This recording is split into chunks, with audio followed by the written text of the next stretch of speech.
रामपुर के जंगल में बंटी रहता था और बंटी की बीवी नौटी थी। शादी को कुछ दिन ही हुए थे। दूसरे पंछी बंटी की बीवी को देखते और तरह तरह की बातें करते और उस पे हंसने लग जाते। एक दिन माँ जी, बहू, तुम्हारी हाइट छोटी है। इसकी वजह से मैंने किचन में तुम्हारे लिए चेयर भी लगवा दी है ताकि तुम अच्छे से खाना बना सको। ऐसा नहीं जो कल को खिचड़ी बना के बैठी हो। तरह माँ जी भी बात बात पर हंसना शुरू हो जाती और उसे बातें सुनाने लग जाती। जी, मैंने हील नहीं पहनी इसलिए मेरी हाइट छोटी लग रही है। अगर मैं हील पहनूं तो आपसे भी बड़ी हाइट हो जाती है। आप भी कैसी बातें करती हैं? एक दिन टूनी चिड़िया जा रही होती है कि सुंदरी टूनी चिड़िया को देखकर बातें करने लगती है। अरे सुंदरी, इसको तो देखो, कितनी छोटी हाइट है। पता नहीं इसकी सास इसमें क्या ऐसा देखा और इसे बिहा के घर ले आई है। हाँ हाँ बबली, तुम सच कहती हो। इसकी सास तो बहुत कंजूस है। बस थोड़ा सा दहेज देखा और उस पे मर मिट्टी, और ये छोटी हाइट वाली बहू ले आई घर। सुनो, मेरी माँ और मेरा पति दोनों मुझसे बहुत खुश है और तुम उल्टा सीधा मेरी माँ जी के बारे में ऐसा मत बोलो। मेरी माँ बहुत अच्छी है और तुम लोग होती कौन हो मेरे बारे में ऐसा कहने वाले? रिश्तेदार हो? मेरी सास हो? टुनटुनी ये कह के वहां से चली जाती है। माँ जी, आज तो आलू गोश्त बहुत ही अच्छा बना हुआ है। क्या माँ थोड़ा आलू गोश्त और मिलेगा? हाँ हाँ बेटा, क्यों नहीं, अभी आती हूँ। माँ जी, आप बैठे ही रहे, मैं ले आती हूँ। मैं खड़ी हुई हूँ ना, जल्दी जल्दी से मैं ले आती हूँ। बहू, ना तुम्हारा बैठने का पता चलता है ना खड़े होने का पता लगता है। ऐसा लगता है तुम बैठी हुई हो। एक दिन बंटी के दोस्त की बर्थडे होती है और बंटी बाजी से कहता है, माँ जी, आज मेरे दोस्त की बर्थडे है। मैं और मेरी पत्नी, हम दोनों उसकी बर्थडे पे जा रहे हैं। ये कह के बंटी और टुनटुनी चले जाते हैं। बंटी के दोस्त टुनटुनी को देखकर हंसने लग जाते हैं और बातें करने लग जाते हैं। अरे बंटी, तो कितना लकी है कि तुम्हारी बीवी छोटी बच्ची है।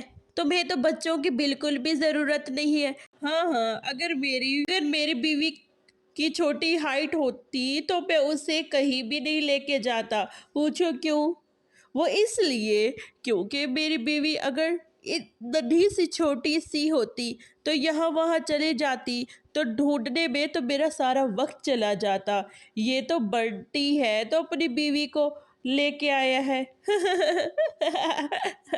थोड़ी देर के बाद बाहर से आग लग जाती है और सब लोग डर जाते हैं और बाहर जाने का रास्ता भी बंद हो जाता है। ये- अरे, ये क्या? अब हम बाहर कैसे जाएंगे? अगर कोई इस छोटी सी विंडो से बाहर जाए और बाहर जाकर आग बुझा दे तो हम सब बच सकते हैं। तो टुनटुनी विंडो वाली साइड से बाहर जाती है और आग बुझाती है। सब बाहर आ जाते हैं और सब लोग बच जाते हैं। अरे बंटी, तेरी बीवी की वजह से आज हम बाल बाल बच गए। अगर तुम्हारी बीवी ना होती तो आज हम ऊपर चले जाते। तुम्हारी बीवी सच में ही कमाल है। तो बंटी कहने लगता है, मुझे तो अपनी बीवी पर गर्व है। टुनटुनी बंटी की तरफ देखकर मुस्कुराने लगती है। एक दिन टुनटुनी की सास गुस्सा होकर बहू को 100 बातें सुनाने लगती है। हाँ हाँ बहू, मुझे ज्यादा तेवर ना दिखा। मुझे भी पता है और तुझे भी पता है। तू तो 60 साल भी घर में बैठी रहती तो कोई भी ब्याह करके तुझे ना ले जाता।